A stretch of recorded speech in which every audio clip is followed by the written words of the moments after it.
प्रधानमंत्री और केंद्रीय मंत्री चलाते हैं, अगर वो भ्रष्टाचार करते रहेंगे और हम उसमें घुसकर उसकी सफाई नहीं करेंगे तो देश का कभी भला नहीं हो सकता। 100 साल हम ऐसे किसान मंच और ऐसे सामाजिक संस्थाओं में काम करते रहेंगे और वो देश को लूटते रहेंगे। तो ये भी जरूरी है, आंदोलन भी जरूरी है, किसान मंच भी जरूरी है, लेकिन इसके साथ साथ डॉक्टर लोहिया ने कहा था सड़क से लेकर संसद तक, यानी कि अगर सड़क खामोश हो गई तो संसद बेलगाम हो जाएगी। सड़क भी जिंदा रहनी चाहिए और संसद भी जिंदा रहनी चाहिए। संसद पे अगर अंकुश लगाना है तो सड़क को भी जिंदा रखना है और संसद में ऐसे लोगों को भेजना है जो आपकी आवाज उठा सके। आपके बीच में जाकर सिर्फ अगर हम 1 साल तक किसानों ने आंदोलन किया, 1 साल तक किसानों ने आंदोलन किया और बड़े शर्म की बात है, मैं आपके सामने आज बताना चाहता हूं, 1 साल के उस आंदोलन के दौरान 3-4 बार ऐसी परिस्थितियां राज्यसभा के अंदर आई जब हड़कंप हुआ, जब मुझे सस्पेंड करके घसीट के बाहर निकाला गया मार्शल के द्वारा। और जिस दिन ये काला कानून आपके खिलाफ आ रहा था, मैंने पार्लियामेंट के अंदर माइक तोड़ा तो मेरी पूरे देश में आलोचना हुई। लोगों ने कहा संजय सिंह ने संसद में माइक तोड़ दिया, माइक तोड़ दिया, माइक तोड़ दिया। मैंने कहा बेईमानो, अगर तुम किसानों की हड्डी तोड़ोगे तो मैं माइक तोड़ने का काम करूंगा। मैं वहां भूखा पहरा बन के बैठने के लिए नहीं गया, संसद के अंदर अगर गया हूं तो आपकी आवाज उठाने के लिए गया, आपकी लड़ाई लड़ने के लिए गया। एक ऐसा कानून, काला कानून हिंदुस्तान के अंदर लाया जा रहा था जिससे आपकी खेती के ऊपर कब्जा हो जाता। तमाम जो जमींदारी की व्यवस्था लंबी लड़ाई के बाद हिंदुस्तान में खत्म हुई थी, उस काले कानून में मोदी जी कह रहे थे कि अब कोई भी व्यापारी चाहेगा, पूंजीपति चाहेगा तो 20,000 एकड़ जमीन आपकी ठेके पे ले सकता है, 50,000 एकड़ जमीन आपकी ठेके पे ले सकता है, 1 लाख एकड़ जमीन आपकी ठेके पे ले सकता है। और जो आपके बीच की मेलें रहेंगी, उस मेलों को बांटकर उसमें बड़े बड़े गोदाम बनाते और बड़ी बड़ी फार्मिंग करके रुपया कमाया जाएगा।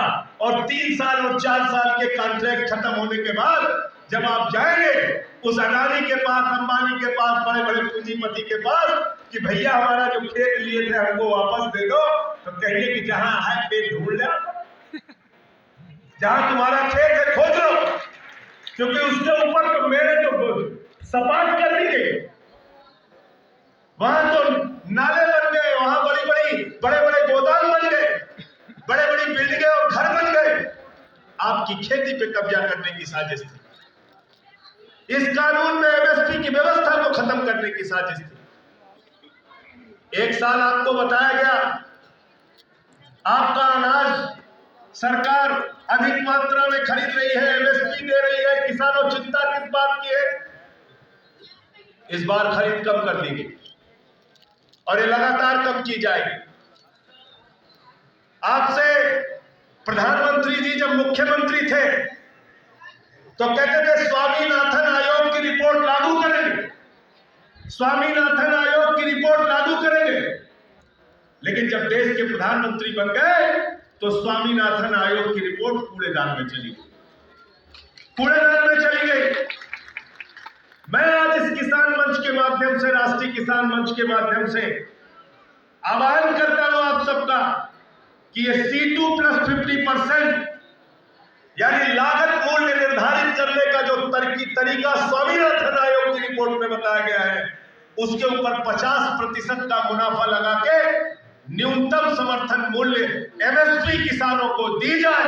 इस बात की लड़ाई आप लड़िए, हम आपके साथ रहेंगे। पार्लियामेंट में भी इसके लिए सवाल हमने उठाया, इसके लिए सवाल उठाया। थोड़ी देर बात होने दो, नारे बंद कर। तो इसलिए साथियों और दोस्तों, किसानों के सामने एक संकट नहीं है। आपको क्या कहा जाता है? अरे भाई किसान सम्मान निधि दी जा रही है, आपको किसान सम्मान निधि दी जा रही है। कितनी दी जाती है? 4 महीने में 2,000 रुपए और साल के 6,000 रुपए। एक आदमी के हिस्से में प्रतिदिन कितना आया? 16 रुपए। कितना आया? 16 रुपए। और वह भी दूध के 1 लीटर का दाम कितना है? 50 रुपए, 60 रुपए। जो मिल रही है वह कुछ 20 रुपए में पानी की बोतल मिलती है। किसी भी गांव में जाइए, बच्चे की फीस कैसे जमा करेंगे? वहाँ पर कुछ लोग घर में कोई बीमार हो जाए तो उसका इलाज कैसे होगा? निधि का पैसा मिला। आप 16 रुपए किसान को देकर किसान निधि का आप देश भर में ढिंढोरा पीटते हैं, किसान सम्मान निधि, किसान सम्मान निधि। ऐसा सम्मान हमको नहीं चाहिए। हमको सरकार के खजाने में जो पैसा है उसकी हिस्सेदारी चाहिए, उसमें बराबरी का हक चाहिए। आप 300 यूनिट बिजली फ्री मिलती है, कहते रेवड़ी बांट रहे केजरीवाल। पानी फ्री दे रहे, कहते रेवड़ी बांट रहे। आप इलाज मुफ्त कर रहे हैं केजरीवाल, कहते रेवड़ी बांट रहे। रेवड़ी क्या है मैं आपको बताता हूं। अभी संसद के अंदर, और किसान भाइयों इन मुद्दों को आपको जानना बहुत जरूरी है। शेखर भाई इन सवालों पर बहस चलानी चाहिए। एसओपी भी बैठ गए हैं। अभी पार्लियामेंट में, राज्यसभा में वित्त मंत्री जी ने जवाब दिया है, बहुत चौंकाने वाला जवाब। और वो जवाब क्या है? उन्होंने कहा कि 10.5 लाख करोड़ रुपए हमने चंद पूंजीपतियों का राइट ऑफ किया है पिछले 5 साल। राइट ऑफ का मतलब समझते हैं? अंग्रेजी के शब्द लोग बोलते हैं जिससे आम आदमी को समझ में ना आए। राइट ऑफ का सीधा मतलब मैं आपको समझा दूं, पट्टे खाते में डालना। यानी कि चाय की दुकान पर अगर पैसा ज्यादा हो जाए, 2000-3000 रुपए, तो जैसे स्टूडेंट लोग, छात्र लोग पढ़ते हैं, कहते हैं ऐसा है कि एक पट्टा खाता में डालो, 100 रुपया लो, बाद चाय पियो शुरू करो। तो पुराना पैसा, बकाए का पैसा 10.5 लाख करोड़ रुपए चंद पूंजीपतियों का पट्टे खाते में डाल। वो पैसा किसका पैसा है मैं पूछना चाहता हूं। वो पैसा किसका पैसा है? जो बैंकों में जमा पैसा है, किसान का पैसा, मजदूर का पैसा, छोटे व्यापारी का पैसा, जो पैसा अपनी गाढ़ी कमाई का पैसा, एक कर्मचारी मेहनत करके कमा के जो बैंकों में जमा करता है, नरेंद्र मोदी जी की सरकार ने वो पैसा उठा उठा के अपने पूंजीपति मित्रों को बांट दिया। और वो पैसा कोई थोड़ा मोड़ा पैसा नहीं है। 10.5 लाख करोड़ रुपए। मैं अगर जीरो लगाने को कहूं तो जीरो लगाते लगाते आप थक जाएंगे, इतना पैसा उठा के।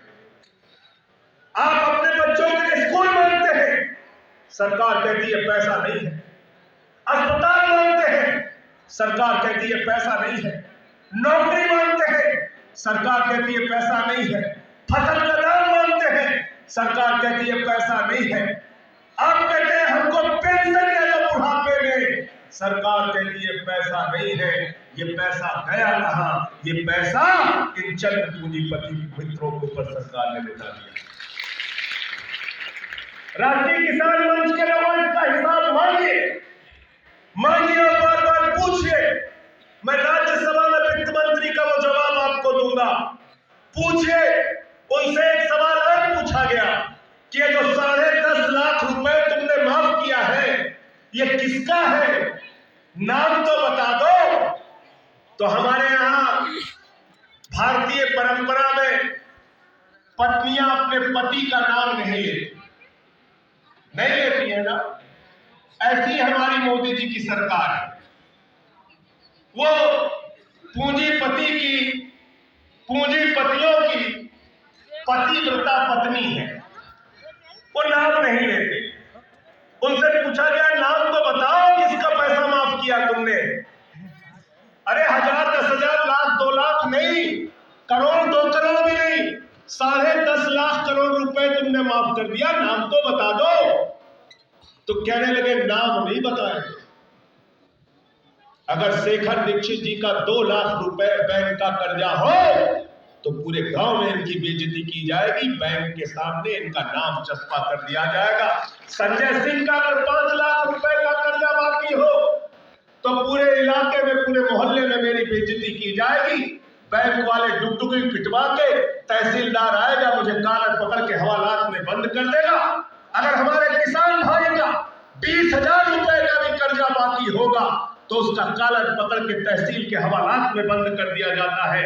कहा जाता है ये तो बकायेदार है, ये तो कर्जदार है। लेकिन 10 लाख करोड़ रुपए जिन लोगों ने हिंदुस्तान का लूट लिया, आप सबका लूट लिया, उनका नाम सरकार नहीं बता रही। मोदी जी कह रहे हैं हमारी सरकार पूंजीपति मित्रों की पतिव्रता पत्नी है, हम नाम नहीं लेंगे। नाम पूछना चाहिए कि नहीं पूछना चाहिए?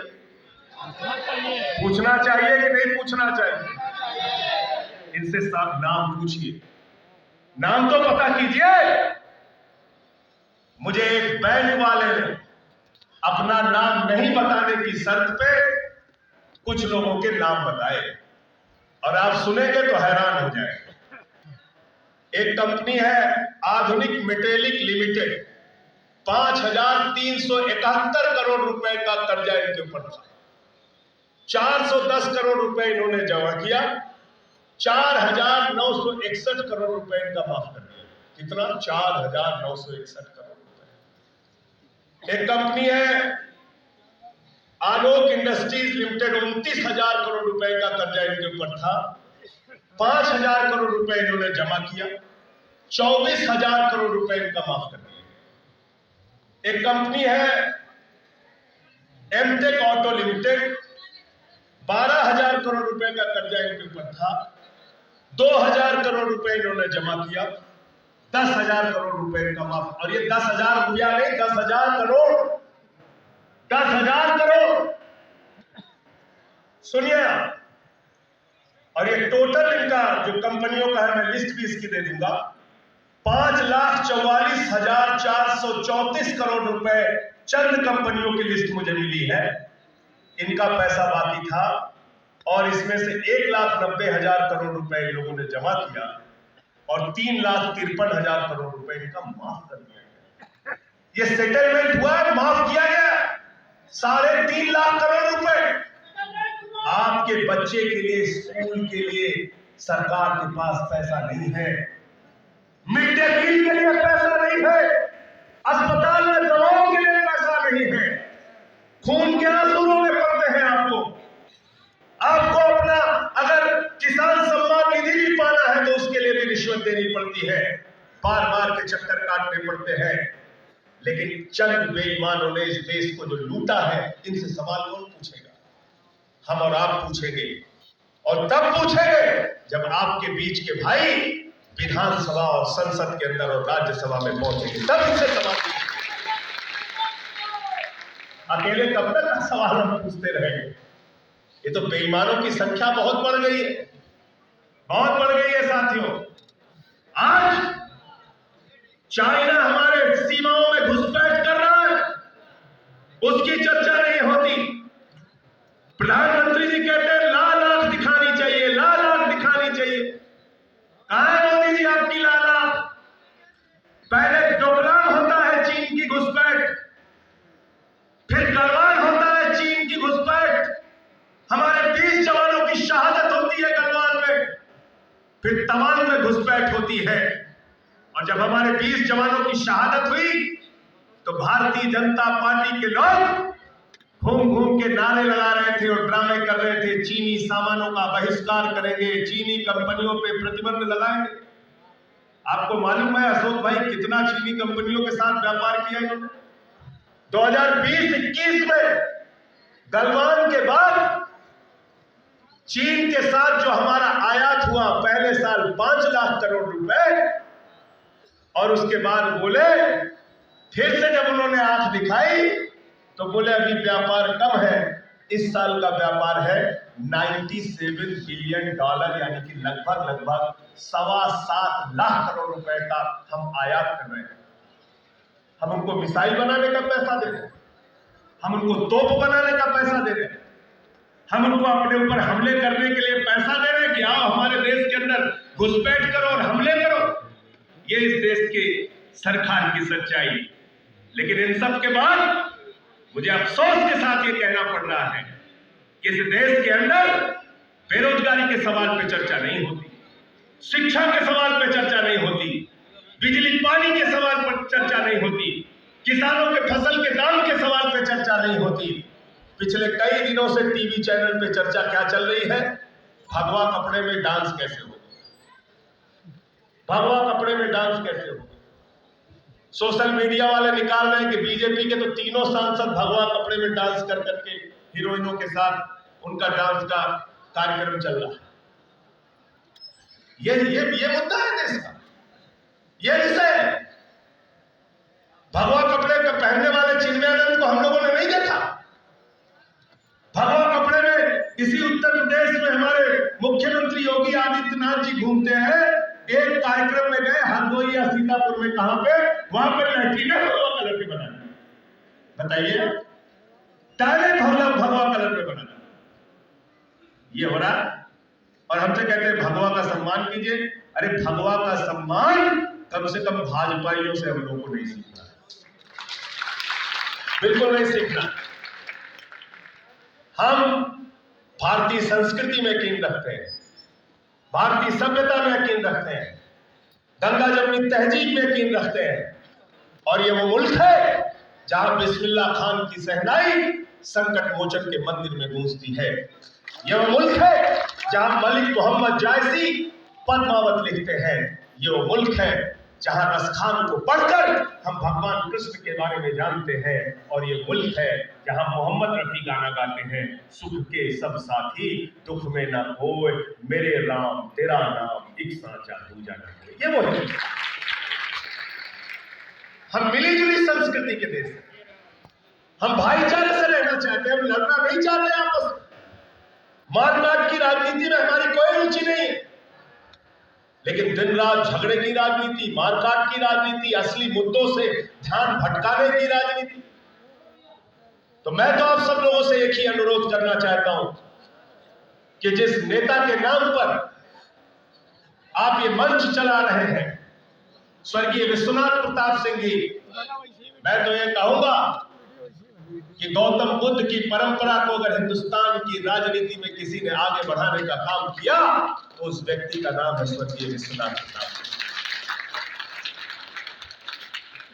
भले ही उनका जन्म ऊंची जाति में हुआ, क्षत्रिय कुल में हुआ, लेकिन उन्होंने इसका कभी ध्यान नहीं दिया और कभी इस बात की चिंता नहीं की कि मुझे अपने जाति के लिए काम करना है। उन्होंने जो सवाल उठाए, जो लड़ाई लड़ी और जो सामाजिक न्याय का सिद्धांत दिया, उस सामाजिक न्याय के सिद्धांत में उन्होंने कहा कि सत्ता के अंदर और नौकरियों के अंदर भागीदारी मिलनी चाहिए पिछड़े, शोषित, वंचित समाज के, दलित, कुचले, इन सारे लोगों को। और आज भी स्वर्गीय विश्वनाथ प्रताप सिंह जी के विचार प्रासंगिक लगते हैं हमें। उस समय लगते हैं जब हम देखते हैं कि राजस्थान के एक मंदिर में एक दलित शादी करके जाता है तो उसको घुसने नहीं दिया जाता। प्रासंगिक लगती है हमें उस वक्त जब बुलंदशहर के अंदर एक सीआरपीएफ का जवान जो दलित समाज से आता है, उसकी शादी होती है तो वो कहता है घोड़ी पर बैठने के लिए हमें पुलिस की सुरक्षा दी जाए। अगर आजादी के 75 साल के बाद भी मिड डे मील बनाने वाली दलित महिला के हाथों से आज मिड डे मील नहीं खाई जा रही है तो स्वर्गीय विश्वनाथ प्रताप सिंह जी के विचार प्रासंगिक है और इसको लेके हमें आगे बढ़ना पड़ेगा। समरसता की बात, एकता की बात, धर्मनिरपेक्षता की बात, हिंदुस्तान के ये जो मूलभूत सिद्धांत है, इनको जब हम लेकर आगे बढ़ेंगे तभी देश आगे बढ़ पाएगा। आज क्या राजनीति हो रही है देश में? कोई मुद्दे की बात नहीं होती। आप बताइए, ऐसा धुन भर दिया है लोगों के दिमाग में। फतेहपुर में चुनाव के दौरान हमारे प्रधानमंत्री जी रैली करने आए तो उन्होंने ये नहीं कहा कि भाइयों और बहनों स्कूल होना चाहिए कि नहीं होना चाहिए, अस्पताल होना चाहिए कि नहीं होनी चाहिए, सड़कें अच्छी होनी चाहिए कि नहीं होनी चाहिए, पीने का साफ पानी मिलना चाहिए कि नहीं। प्रधानमंत्री जी ने सब नहीं पूछा।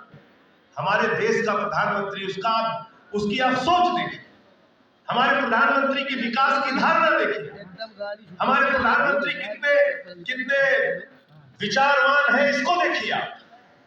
वो फतेहपुर की रैली में कह रहे हैं कि भाइयों और बहनों, अगर गांव-गांव में कब्रिस्तान होता है तो शमशान होना चाहिए कि नहीं होना चाहिए, बताइए। एक प्रधानमंत्री अगर उसकी सोच यही है कि गांव गांव में शमशान होना चाहिए, तो इससे ज्यादा दुर्भाग्यपूर्ण कुछ नहीं होना चाहिए। इससे ज्यादा दुर्भाग्यपूर्ण कुछ नहीं हो सकता। और देखिए, कई बार कहा जाता है किसी किसी की जुबान काली होती है। हमारे प्रधानमंत्री जी ने वो वक्तव्य दिया और उसके बाद कोरोना की महामारी पूरे देश ने झेला। गांव गांव में शमशान बन गए, गांव गांव में शमशान बन गए। हम ऐसा हिंदुस्तान चाहते हैं कि गांव गांव में लाशें जलाई जाए, नदी के घाट पे चील कौवे कुत्ते नोचते रहे। ये हिंदुस्तान चाहते हैं।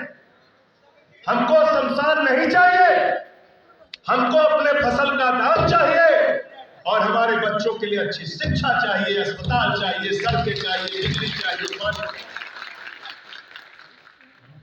तुम्हारे चंद मित्र वो इस देश को लूटने का काम करेंगे और हमको हमारा हक नहीं दिया जाएगा।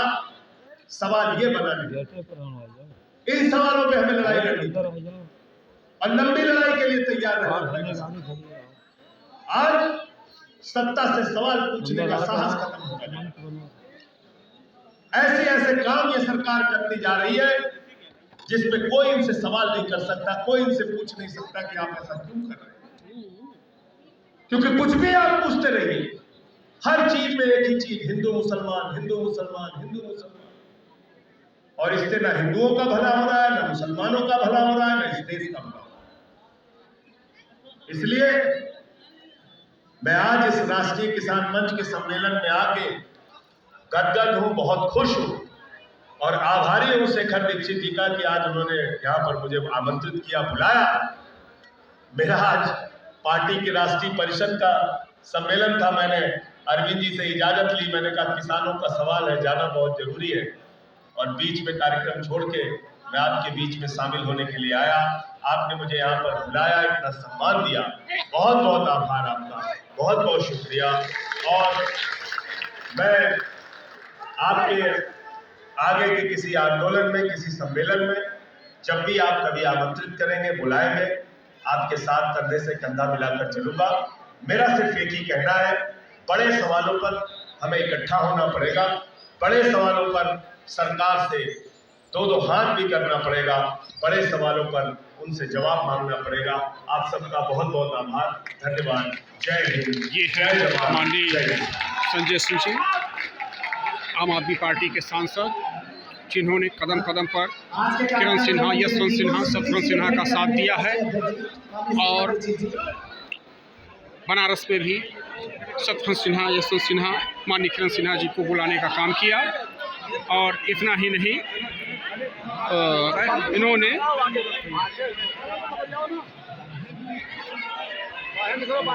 माननीय